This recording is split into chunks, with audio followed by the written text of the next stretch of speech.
Así es. Bueno, Vicky, entonces empecemos a hablar un poco sobre el maltrato, sobre el abuso, sobre este tema pues que nos compete a todos los profesionales de la salud mental y sobre todo a los papás que nos estén visitando, que porque también es un tema que a los papás también nos interesa muchísimo. Entonces, empezar como a definir primero qué significa maltrato, qué significa abuso Y y, mira, y perdón, yo sí, quería decir algo antes de que empecemos a definir, y es que claro que sí.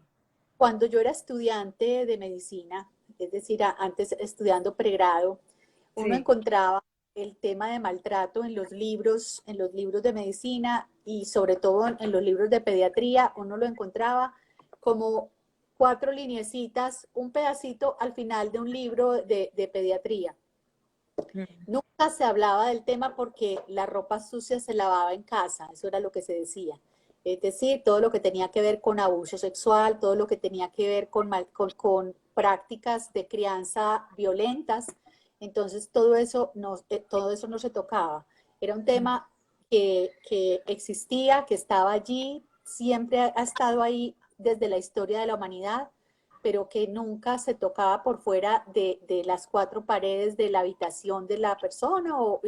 Y lo más triste de todo era que no era, pues, o sea, no era solamente el maltrato a los niños, sino que ahí estaba también la violencia de género o el maltrato a las mujeres, quienes a su vez tenían que callarse no solamente el maltrato a ellas, sino a sus hijos. De hecho, una cosa que es muy importante que se ha venido sabiendo, se ha venido, digamos que visibilizando, Ujú. es el abuso. Antioquia es uno de los departamentos que ha tenido mayor número de incestos en su historia, porque tanto que en medicina sabemos y conocemos que el oriente antioqueño, el suroeste antioqueño, son zonas donde se tienen gran cantidad de enfermedades genéticas que son genéticas por la consanguinidad, enfermedades de la consanguinidad. Es decir, de tener hijos con hermanos, de tener hijos con el padre, de tener hijos con los tíos, de tener hijos con los primos, justamente por eso.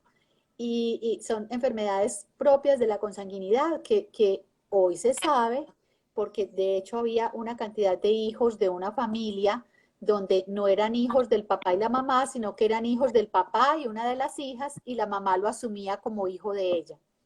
Ay, no. Entonces, son historias muy difíciles, muy duras, que hoy apenas se están visibilizando en este tema. Mm.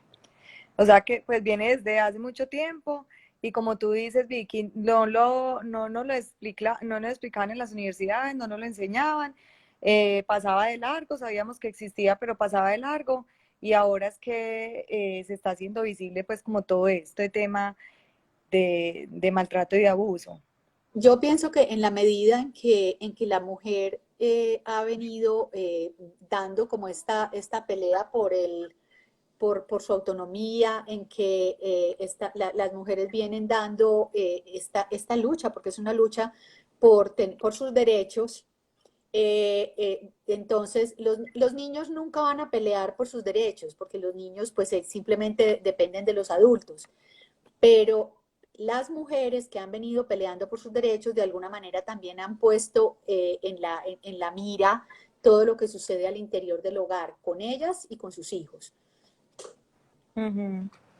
No, muchas gracias por esa introducción, porque mira que eso es hasta conocimientos generales que uno pues no sabe y qué pasa y qué está pasando, sobre todo en estos pueblos donde la gente también es vulnerable de derechos y lo que tú dices, pues los niños no se arriesgan a decir, saben que hay unos derechos, que ya hay unas líneas, que al final vamos a dar todas estas indicaciones donde la gente puede llamar, porque es que también anteriormente pensábamos que si nosotros íbamos a contar o a decir, íbamos a ser condenados nosotros o nos iba a pasar algo a nosotros por decir y esto pues ya es completamente falso, pues ya uno puede hacer las declaraciones completamente anónimas y bueno, se trata de cubrir la mayor cantidad de casos, pero hay muchos casos pues que no se alcanzan a cubrir del todo y eso es también muy claro, además porque también pensamos muchas veces como adultos que el abuso y el abandono es simplemente si no hay sangre, si no hay algo más de fondo, entonces no es un abuso y no es un abandono. Y no es así, no es así porque el abuso y el abandono se entiende como cualquier situación física o verbal que se presente contra un niño en contra de su voluntad, cualquier acto físico o verbal. Entonces, pensamos que agredir verbalmente a un niño, humillarlo, hacerlo sentir mal, también pegarle o las comparaciones con los hermanitos cuando son varios hermanitos, pensamos que nada de eso es abuso o maltrato y todo eso está clasificado ya dentro del abuso y el maltrato. Entonces, también por eso a veces pensamos que no lo contamos porque no es importante. Ujú. Sí, la verdad es que es muy importante tener claros los conceptos para poder hablar como un mismo idioma, Sí, porque, ¿no? Y esto hay que, te lo digo, yo voy a cumplir 30 años de estar en el tema, pues desde que soy médica general y después pediatra, 25 años de ser pediatra, y toda la vida uno se la pasa como diciéndole a la gente, hablándole a la gente, pero y no solamente yo, o sea, antes que yo ha habido otras personas pioneras en el tema de tratar de educar, de tratar de enseñar, de tratar de decir lo que es una crianza respetuosa, pero todavía en este momento vemos que el 70% aproximadamente de la población colombiana piensa que la violencia es una estrategia de crianza. Todavía muchísimas personas que se entrevistan, que se encuestan, siguen pensando que no hay manera de criar los hijos si no es mediante el grito, el golpe, o sea, la descalificación, la comparación, el maltrato. Entonces, mientras no trabajemos y mientras no estemos como todos los padres y todos los cuidadores de niños enrutados a lo que es maltrato, o sea, teniendo muy claro lo que es lo que es una agresión contra un niño, lo que es violentar un derecho humano, entonces, mientras no lo entendamos, no vamos a avanzar. Y por eso yo siento que apenas estamos poniendo como en la mente, y apenas está poniendo como en las agendas públicas el tema. así es. Entonces hablemos acá también un poquito sobre esa clasificación de los maltratos y de los abusos, ¿cierto? Porque hay maltrato físico, hay abandono físico, hay abuso sexual. Dentro del abuso sexual hay el incesto, que era lo que mencionabas ahorita, la parte del asalto sexual o la violación, que es algo que yo no quiero que hagan conmigo y lo hacen violando esos derechos. eh, Cuando hay tocamiento o manoseo, cuando ya hay penetración. También está el maltrato emocional, que era el que yo les hablaba ahorita, que es el maltrato emocional o psicológico.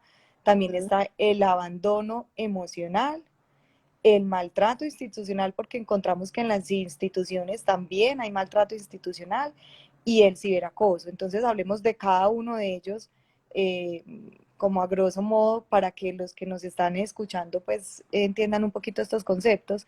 Pero mira que hay una clasificación bastante amplia de lo que es maltrato y el abuso, y nosotros nos quedamos solamente en dos palabras. Sí, y eso que incluso te digo que hay otras subclasificaciones dentro, por ejemplo, cuando hablamos de maltrato físico, sí, o sea, hay dos tipos de maltrato, que es todo lo que va en contra del cuerpo del niño y todo lo que va en contra de la mente, o sea, de todo lo que es como su estado psíquico.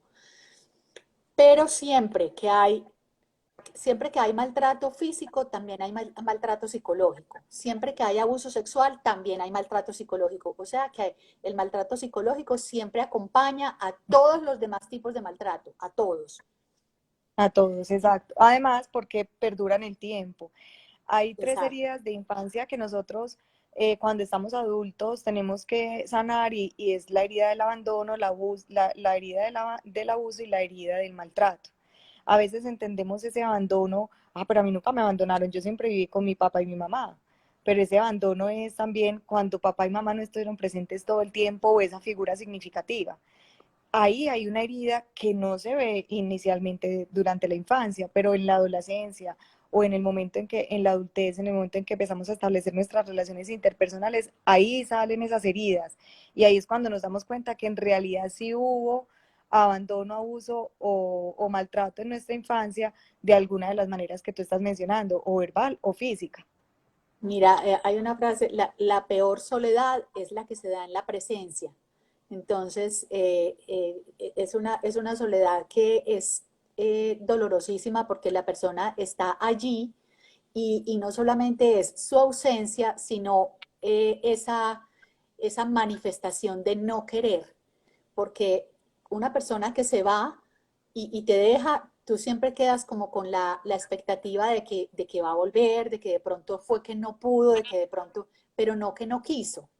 Mientras que la persona que está presente te está diciendo, no quiero, no quiero, no quiero ser visible para ti. Entonces, Ujú. eso es todavía más doloroso y hace más que la ausencia o la soledad de la presencia es mucho más nociva para un niño. Y eso es muy grave porque en la medida en que una madre esté deprimida o una madre no esté en todas sus competencias emocionales y psicológicas, es una persona, o psíquicas, una madre enferma mental, una madre deprimida, una madre muy ansiosa, una madre que no está comprometida, que no quiere ese hijo, que tiene toda una cantidad de situaciones que hacen que no esté involucrada, apegada, digamos que haya hecho vínculo afectivo con su hijo, es una Ujú. mamá que va a dar todo ese tipo de maltrato en él. Exacto, desde el vientre, desde ahí también se Desde engendra. Exacto, pensamos que a veces es que nosotros tendemos a subestimar como adultos mucho a los niños. Entonces pensamos que no entienden, que no nos están poniendo que no cuidado, oyen, que no que no sienten, que no pusieron. oyen. Es Así es, terrible ese menosprecio de su capacidad. así es, así es. Yo me encontraba con casos en consulta y cuando tuve la oportunidad de trabajar en el despacho de la primera dama en los barrios vulnerables, que ellos decían que en esos primeros años de infancia, que es desde los 0 hasta los 5 años, que había maltrato, que había abuso, que había abandono, maltrato intrafamiliar y que no pasaba nada porque ellos no se estaban dando cuenta, que ellos corrían a los 5 años de pronto a institucionalizarlos o a buscar ayuda, porque de pronto ahí a los 5 años sí se empezaban a dar cuenta de más cosas y que era muy maluco con los niños que de pronto crecieran en ese ambiente. Y yo les decía, no, papás, o sea, Lo que el pasa es daño está que ahí hay un, y ya. no, y hay un desconocimiento muy grande de lo que sucede con la formación del cerebro. Entonces, porque es que los seres humanos somos las experiencias que vivimos, eso somos. Entonces, somos nuestras experiencias. Entonces, el cerebro empieza a formarse desde el mismo momento en que se es un embrión. Entonces, somos primero embrión, después somos feto, después somos recién nacido, después somos lactante, después somos preescolar, después somos escolar. Todas son esas etapas, todas son etapas en las cuales el cerebro tiene un proceso y ese proceso depende de dos cosas fundamentales, que esto ya pues está súper estudiado, hay trabajos de investigación, y depende de una adecuada nutrición y de un adecuado vínculo afectivo. Si esas dos cosas se dan, entonces hay garantía de que ese cerebro se va a formar adecuadamente. Si esas dos condiciones no están presentes en el proceso de crecimiento y desarrollo, entonces ese cerebro no va, así tenga la mejor nutrición, así tenga la mejor alimentación, ese cerebro no va a tener la adecuada estimulación afectiva, la adecuada estimulación para empezar a formar las sinapsis, que son las conexiones que hay entre las neuronas para poder tener una adecuada transmisión de la información dentro del cerebro. Y si además de eso, ese cerebro está sometido a situaciones de alto estrés, situaciones de alto miedo, situaciones de estrés crónico, entonces ese niño va a mantener unos niveles elevados, su sistema endocrino va a empezar a producir unos altos niveles de cortisol, que es la hormona del miedo, la hormona de la huida, la hormona de la defensa, que es necesaria para la vida, pero que cuando se mantiene permanentemente elevada, Activa, exacto. activa permanentemente, entonces va a generar una serie, todos hemos oído en algún momento los efectos que produce la cortisona. La gente oye hablar de la cortisona. La cortisona es cortisol. Cuando una persona recibe cortisol elevado es porque tiene un problema, una enfermedad en la que necesitan bajar todos los mecanismos de defensa por estar disparados. Hoy hay grandes evidencias de que las personas que en su infancia estuvieron sometidas a altos niveles de cortisol, del cortisol endógeno que tenemos, del cortisol propio que tenemos, son personas que en su adultez van a ser personas propensas a desarrollar otras enfermedades, como son las enfermedades autoinmunes dependientes del cortisol, como son las enfermedades crónicas, como es la diabetes. El cortisol eleva los niveles de glicemia, el cortisol produce disminución de la cicatrización, el cortisol produce disminución de la formación de sinapsis, el exceso de cortisol disminuye la cantidad de neuronas y disminuye todo el sistema inmunológico. Entonces, personas que están sometidas a altos niveles de cortisol son personas que en su adolescencia y en su adultez van a ser personas muy enfermas, tanto física como mentalmente. Qué tan interesante eso, Vicky, porque mira, lo que vos decís es que hay un desconocimiento definitivamente. Entonces, mira que escuchar esto del funcionamiento del cerebro desde la etapa de la gestación hasta que nacen y van creciendo a lo largo de todas sus etapas, hay un montón de funcionamiento y un montón de cosas a nivel cerebral que pasa y que van No, dejando huellas y si hay total. abandono, si hay abuso. Y estamos hablando solamente de una hormona, estamos hablando solamente de una sustancia que se llama cortisol. Ahí tienen un papel trascendental otros neurotransmisores, como son la adrenalina, la noradrenalina, que tienen efectos sobre todos los sistemas. Entonces, por eso es que cuando uno tiene miedo, cuando tiene susto, no solamente se eleva el cortisol, sino que se estimula también la producción de adrenalina y noradrenalina, y por eso se nos eleva la presión arterial, por eso nos da taquicardia, por eso se activa todo el sistema simpático, y entonces empezamos con una cantidad de reacciones al susto, al miedo, al dolor, y en esto pues tiene un papel fundamental, tienen un papel fundamental unas zonas del cerebro muy importantes que están en el cerebro medio, como es el hipocampo, como es la amígdala cerebral, no las amígdalas de la garganta, sino la amígdala cerebral, Ajá. que es una zona específica donde están emociones muy Emociones. intensas, ¿sí? Donde está la ira, el enojo, la rabia, donde está el miedo, donde están emociones muy, muy primarias del ser humano.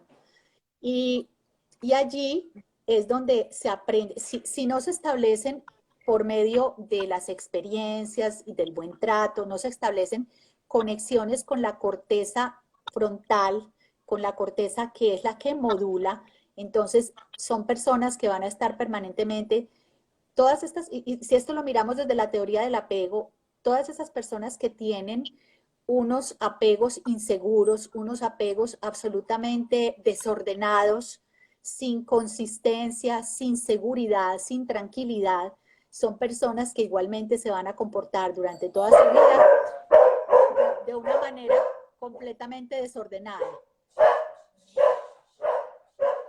Por eso Vicky, aquí, tranquila, por eso Vicky, también acá es importante retomar, por ejemplo, lo del síndrome del bebé sacudido, ¿cierto? Cuando sucede esto con un bebé, hay lesiones a nivel interno, cerebrales, que suceden al interior, que no son visibles obviamente para ese adulto cuidador, pero que quedan ahí en el cerebro del niño.